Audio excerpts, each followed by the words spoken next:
បញ្ហាភ្លើងនៅការដ្ឋានជាបញ្ហាសំខាន់នៃសុវត្ថិភាពសំណងយើងទាំងអស់គ្នាដែលយើងធ្វើណា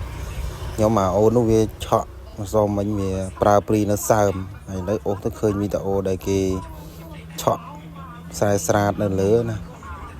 អាខ្សែស្រាតនៅលើហ្នឹងវ៉ុលវាខ្ពស់ណាស់មិនមែន220វ៉ុលដូចយើងអូសចេញពីបកោភ្លើងទេអាហ្នឹងគាត់ថាក្បែរក៏វាឆក់ដែរអញ្ចឹងណាឆក់អត្រាស្លាប់គឺខ្ពស់ណាស់ 90% នៃអត្រាស្លាប់អញ្ចឹង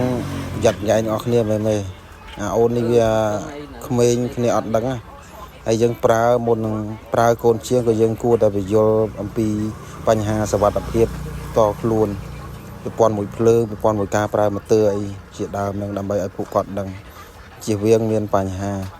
ដែលអូននេះកុំឲ្យតែមានគេឃើញណាគាត់មានគ្រោះថ្នាក់ដល់បាត់បង់ជីវិតដែរចេះសំណាងជួយតន